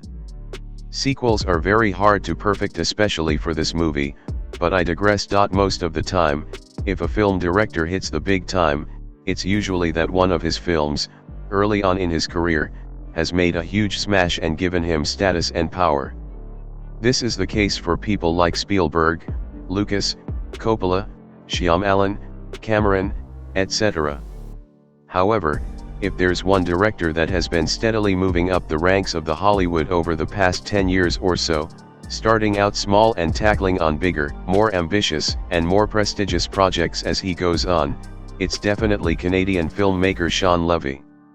The man started out directing episodes of Nickelodeon and Disney Channel shows such as Animorphs or the famous Jet Jackson in the late 90s, moved on to directing kids from those types of shows in their big screen efforts, such as Big Fat Liar and Cheaper by the Dozen, and used the success of these films to bag ever more prestigious comedies, from the Pink Panther remake to Night at the Museum to Date Night. And while critics have mocked him and dismissed him, calling him an untalented hack, he has now graduated to a big, science fiction blockbuster produced by Steven Spielberg himself, Real Steel. Movie reviews.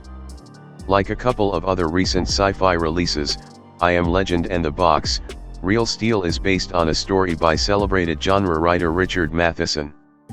Well, it is actually loosely based, or as the credits put it, partly based on it. Indeed, Real Steel basically only retains the fact that robot boxers have replaced human boxers in the future from Matheson's story, which is probably a good thing as its twist ending is now so widely known. Real Steel takes place in the very near future, barely 10 years from now. Not much is different other than the fact that robot boxing is one of the most popular sports in the world and the phones, computers and co are much more advanced. Charlie Kenton, played by Hugh Jackman, is a former boxer turned small-time robot trainer. Constantly in debt, he tours the US in his truck, looking for fairs where he can have his robot fight for cash. Things get complicated for him when the son he never cared about enters his life, finds an old robot in a scrap heap and decides to have him fight. Earlier this year, media outlets all over made a big fuss about the fact that Steven Spielberg had produced Super 8, which in their mind made Super 8 as much a Spielberg film as a J.J. Abrams film. For some reason no such fuss has been made about the 3 other films Spielberg personally produced this year, be it Transformers 3, Cowboys and Aliens or Real Steel. Interestingly though, Real Steel is just as Spielbergian as Super 8, if not more. At the world premiere of the film in Paris, Hugh Jackman told us how the film was about a son and his father, and how the young Dakota Goyo is the heart of this film. I initially scoffed at this, but when the film ended a couple of hours later I knew he was speaking the truth. The science fiction robot ass-kicking element of the film is just a sheen under which the real subject shines through, the relationship between a father and his son. Real Steel is actually a sports movie. The fact that it is about boxing robots is essentially irrelevant and simply serves to give it an identity and a cool factor.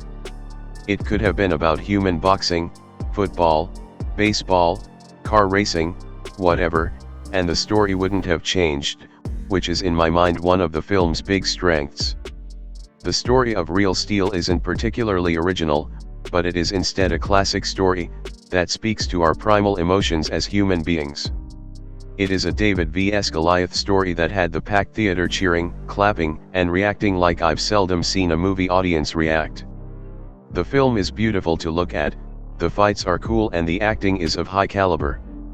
Danny Elfman's music is effective but not particularly original and will remind you partly of his emotion theme for the Kingdom and partly of every sports movie music ever made. The rest of the music is mostly comprised of Eminem songs, apparently the most popular singer in the future. Contrarily to what another reviewer here said, I found the ending to be realistic and hugely satisfying. The big difference between Super 8 and Real Steel is that while Super 8 is perhaps more enjoyable in the moment due to it being more high concept and having more stuff going on all the time, like everything J.J. Abrams does, it seems to lack in something and is somewhat forgettable. Real Steel, despite featuring many cold, metal robots, has a warm, beating heart at its core, and for that I say, well done, Sean Levy, well done. Set in the future, the day of the human boxer is dead, and Charlie Kenton's, Hugh Jackman, career is over. In an attempt to make money, he puts whatever robot he can find in the ring. When the opportunity arises for him to make some money for a new robot, he doesn't pass it up. The only catch is that he take care of his abandoned son Max, Dakota Goyo, for a while. Reunited, the two take the boxing world by storm with Adam, an old robot they found at the scrapyard. It doesn't hurt that they get to know each other along the way, either. This film was fantastic. Sean Levy really knew what he was doing with this one. There is an emotional tone that this film sets, that pulls on the audience's heartstrings ever so gently. The emotion and action are perfectly balanced, carrying the audience through the story with ease. They also did not overdo the romance between Bailey, Evangeline Lilly, and Charlie, which movies tend to do more often than not. Instead, they concentrated on the relationship between Cheryl and Max's love for his bot Adam. This is a true underdog tale. Adam was a discarded bot, left buried in a scrapyard. But he got a second chance, just like the relationship between Charlie and Max. There was an over-the-top meets Transformers feel to the film, which I did not mind at all. Now, I compare it to those films, but it really was its own film. Oh, and don't think that this is just a film for boys. This film is just as relatable to girls and women. Plus, I'm pretty sure that everyone wants to see a robot doing the robot. Jackman is incredible as Charlie. playing an asshole, he didn't isolate the audience, which can sometimes unintentionally happen. Instead, he, Charlie, was cold, yet engaging, leaving me interested in finding out more about him. Goyo is delightfully snarky in his role of Max. He is at just the right age to be mouthy, where it's funny when he acts out, rather than bratty. The relationship between he and his bot is heartwarming. But wait, the humans aren't the only stars in this film. These robots have larger than life, literally, personas. Adam, especially. Between the animatronics and the CGI, Adam feels real. I couldn't help but grow to love him over the course of the film. That's when you know you did something right in a film. I am extremely glad that they didn't make this film in 3D. They didn't need to. Sure, the action would have looked cool in 3D, but this isn't an action movie. This is a story about self-discovery, a father and son relationship, and the underdog proving that anything is possible. It just so happens to also have some amazing robot fights. Might I add that they were incredibly stunning, breathtaking even. The new technology that they used to create the ring scenes is mind-blowing. It was so convincing that audience members were clapping after fights. Real Steel is a well-rounded, family-friendly movie with a lot of heart. It's uplifting, touching, action-packed, and they even throw in a few good laughs. Trust me, you are going to love it. When we make The Guardian available to you online, we and our partners may use cookies and similar technologies to help us to do this. Some are necessary to help our website work properly and can't be switched off, and some are optional but support The Guardian and your experience in other ways. To do this, we work with a cross-section of 132 partners. Cookies and other similar technologies may be used to access personal data, including page visits and your IP address. We use this information about you, your devices and your online interactions with us to provide, analyze, and improve our services. Depending on your choice, we may also use your data to personalize content or advertising. Shot completely in Michigan, I had high hopes for Real Steel, the adrenaline-charged, futuristic boxing movie starring Hugh Jackman. Sure, there are robots, lots of cartoonish mayhem and a few cuss words mixed in, but rarely has a movie set in the future lacked so much in terms of imagination. Fun. Yes, I'd say so. Groundbreaking. Hardly, unless you count when the one-ton robots jump up and down. Hugh Jackman stars as Charlie, a former boxer who is now over his head in debts he can't pay.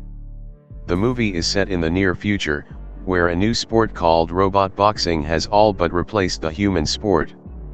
These larger-than-life-sized robots are controlled in various ways by a human counterpart, some by voice command, some by shadowing their owner, and others by remote control. When the human coach bobs and weaves, or kicks, or twirls, so does the robot he's controlling. There is a professional robot boxing league, as well as underground robot boxing, just as there would be with humans in today's world. More details. When Charlie arranges to have custody of his young son for a summer, he stands to make some cash out of the deal. He gets more than he's bargained for. The deadbeat absent dad is now looking after his bitter and abandoned son. When young Max, Dakota Goyo, looking like a robot clone himself of young Anakin Skywalker actor, Jake Lloyd, discovers an old and outdated robot fighter in a junkyard, and they discover that he has a knack for robot boxing, Charlie sees an opportunity to get out of debt, and Max finds purpose. They enter the robot in boxing tournaments, where he does very well, and they eventually get a shot at the current undefeated champion robot, Zeus, whose artificial intelligence adapts to his opponent while in the ring. While there is a lot of action and noise, Real Steel is more of a live-action cartoon than a real movie. I have a problem with movies that are set in the future, that lack innovation. I was disappointed that there seemed to be incredible potential to create an inventive future world of robot boxing, but instead we get what one would expect, rock em sock em robots just pounding the bejesus out of each other. It was also very hard caring or believing in the robots. When a human fighter gets beat up in the ring, and fights again in a few months, his wounds and scars heal. How is it that the same robot can fight and have a long-lasting career taking such damage? And there is nothing human at stake in the ring, is there? It's all up to how well the machine was built, and mechanics, other than human spirit and emotion. Still, I found myself deeply moved in a scene towards the end of Real Steel, despite thinking that the rest of the film was an uneven pile of spare parts. Hugh Jackman is a true A-list star, and delivers a performance much better than a movie like this deserves. And young Dakota Goyo shows that he is a very good child actor, as much of the film relies on him interacting with a CG robot, and holding his own in emotional scenes with Hugh Jackman. But the beautiful Evangeline Lilly? As a fan of hers, it saddened me to see her in a big movie playing such a poorly developed character. Real Steel is just a lot of noise and metal.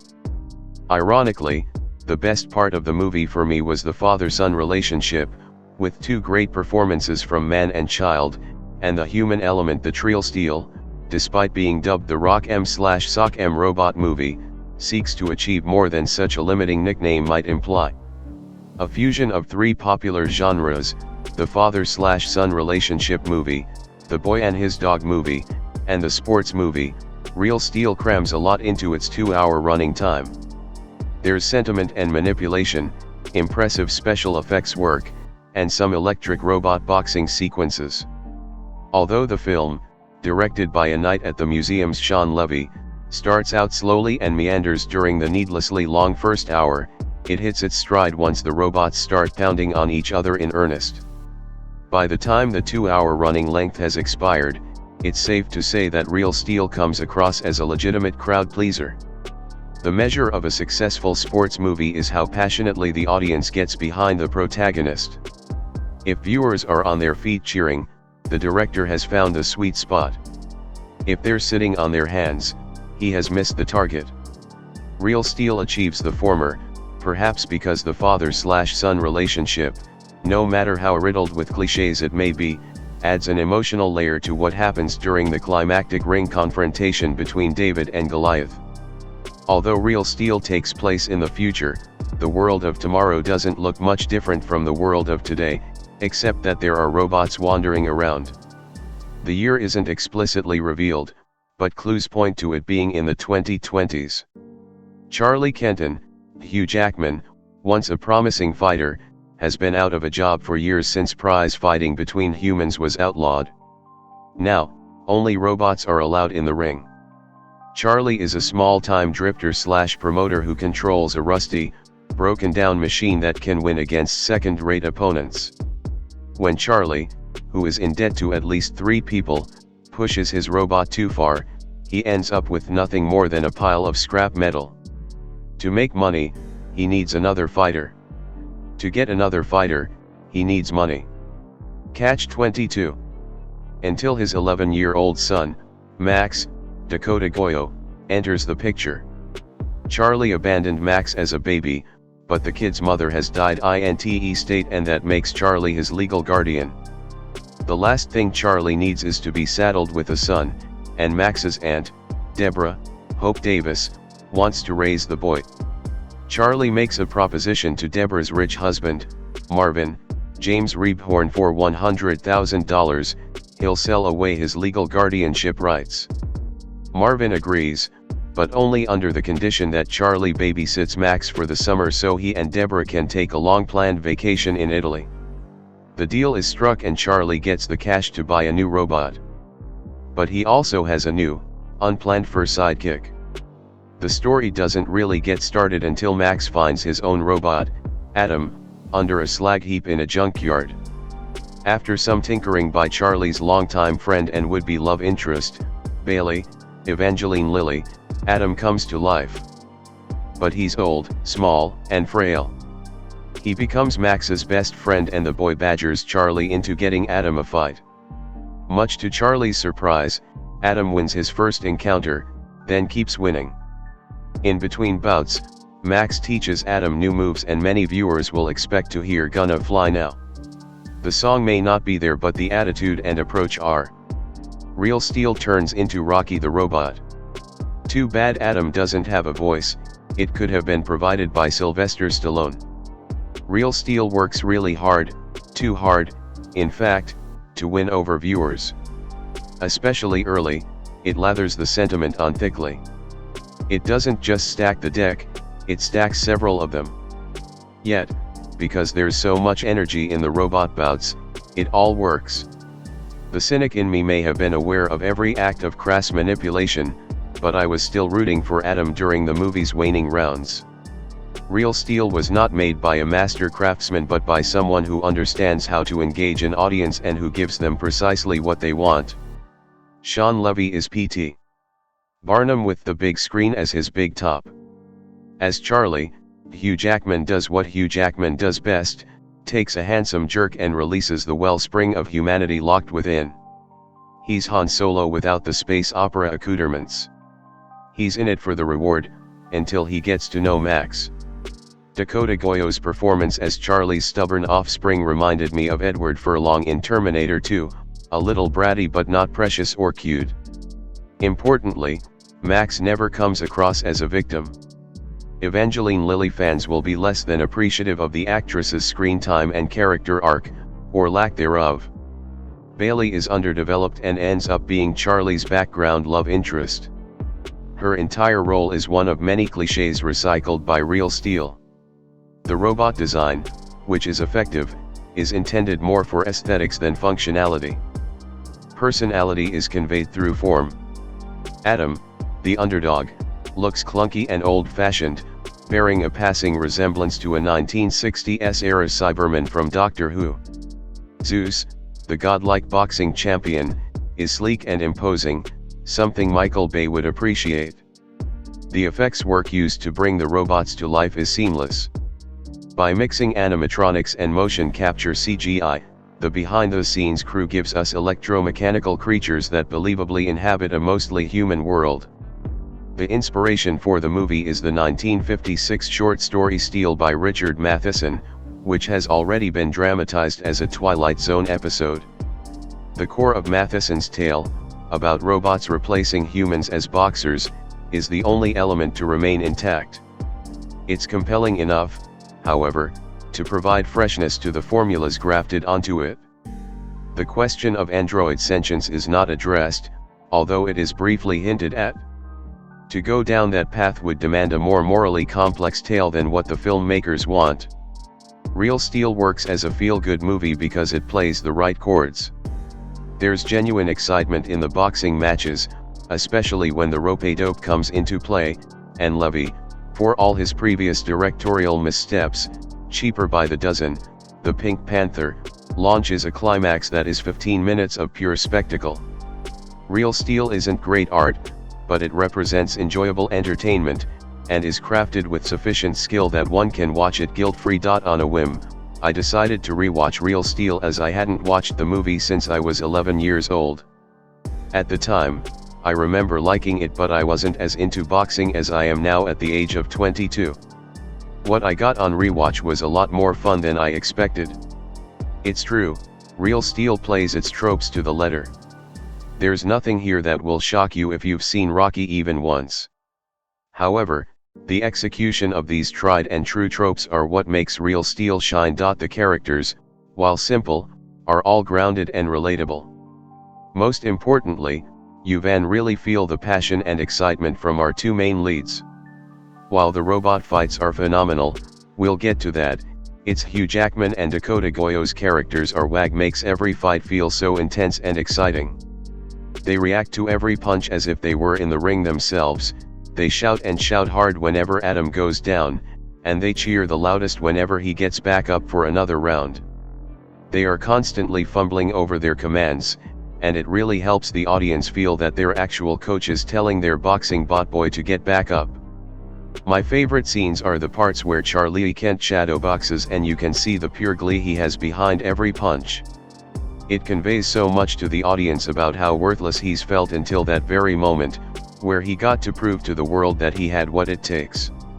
Real Steel might be tropey, but it commits to those tropes with a real heart and passion for the subject matter. Now, the fun part of the movie, are obviously the robots. I love the designs of every single robot in this movie. They are so clunky, and the way they move and interact with the world gives them so much weight that a lot of CGI characters in modern movies can't even do. An underrated part about the robots I felt was how seamlessly they interacted with the world. The lighting is spot on and makes me really believe a robot is standing right next to these characters. Not to mention their body language, oh my dear. I also love the world. It's subtle enough that you could mistake it for our own reality but with robots, but odd things such as the weird-looking truck that Hugh Jackman drives, and the fact that fighting robots have been around a while, make it feel very lived-in and futuristic. I wish our 2020 had robot fights instead of, well, being 2020. They got Sugar Ray Leonard to consult for this movie, and his experience shows. His goal wasn't to be accurate because that's ridiculous, they're robots. His job was explaining how to make the fights feel like a real boxing match. Even down to suggesting the robots copy mannerisms from real boxers. Zeus, the big boss, was based on George Foreman's energy, demolishing opponents with his raw physicality and experience. Meanwhile, Adam was based on Sugar Ray's own style, unassuming, yet incredibly fast and gutsy. It's stuff like that which really makes the movie feel like a passion project. Everyone involved really had fun with it, and dedicated a lot of time to make this boxing movie with robots as good as they could have. Real Steel is just plain unpleasant to sit through.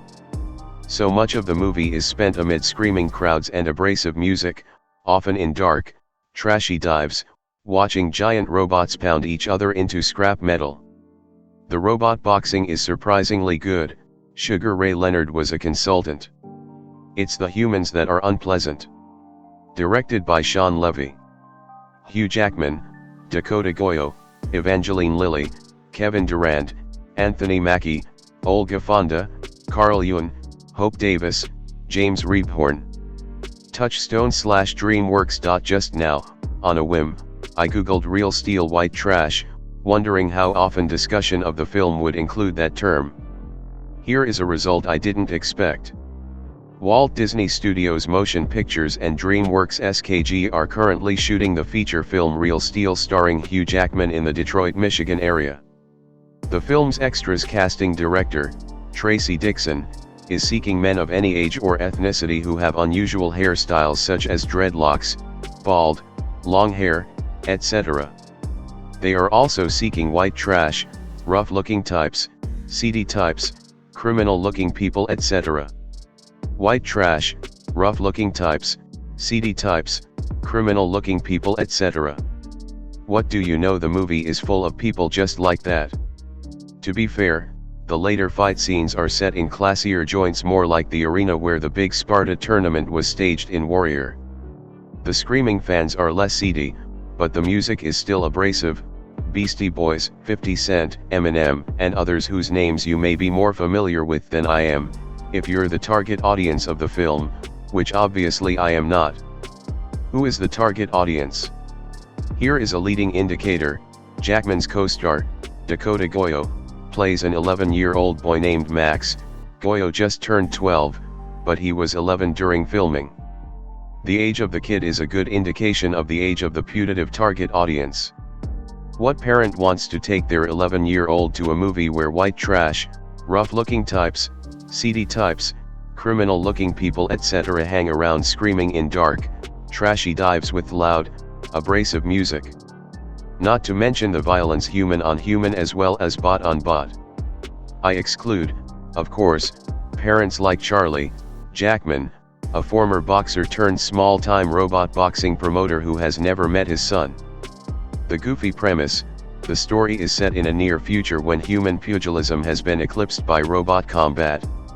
The first time Charlie meets Max is after a custody hearing at which Charlie has been forced to put in an appearance by the death of an old girlfriend he hasn't seen in over a decade, leaving Charlie with custody of Max.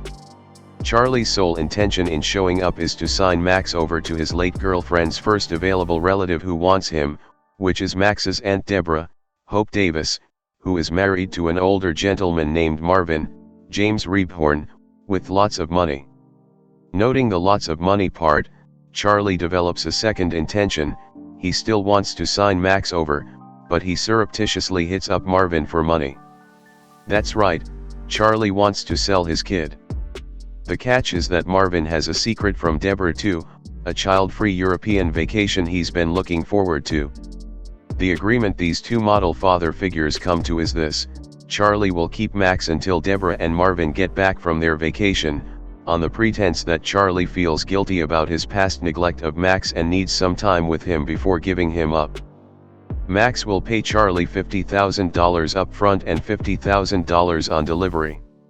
Deborah will get the kid in the end, and everyone will be happy. Of course, Charlie doesn't really plan to hang around with Max for 2 months. Haha. Of course not. He plans to foist him off on another old girlfriend, Bailey, Evangeline Lilly, the daughter of Charlie's old coach from back in the day. Bailey knows what an irresponsible bum Charlie is, but despite herself she's still susceptible to his charming smile, and her face lights up when she tells Max how good Charlie used to be in the ring. "Dad loved you like a son," Bailey tells Charlie, which makes you wonder what was wrong with Bailey's father, and Bailey herself for that matter.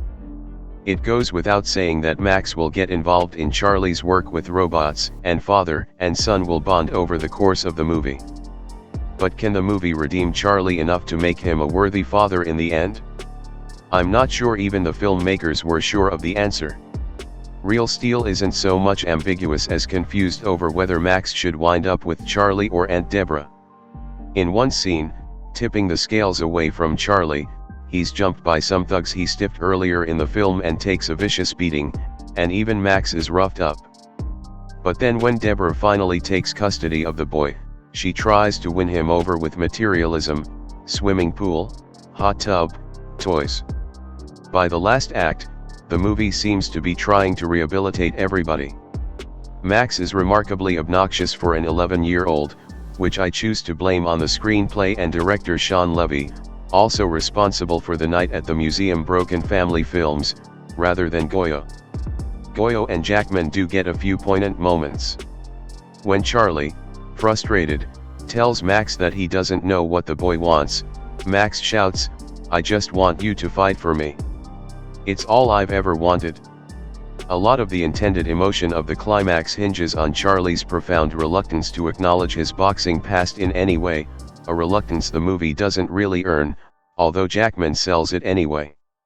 The rock em sock em end of the plot, which is actually the more enjoyable bit, except for the arena culture, hinges on Charlie and Max's efforts to take an obsolete old sparring bot named Adam to the top, eventually challenging the fearsome high-tech titan of the robot boxing world, Zeus. I won't get bogged down in the brain-dead sci-fi, and how the movie flirts with the idea that Adam is self-aware but doesn't go anywhere with it, etc. That way lies madness. I will note that in a movie in which everyone else has an American accent or pretends to, Team Zeus consists of not one but two arrogant foreigners with heavy accents, Olga Fonda's haughty Russian ice queen and Carl Jun's scornful Japanese technocrat.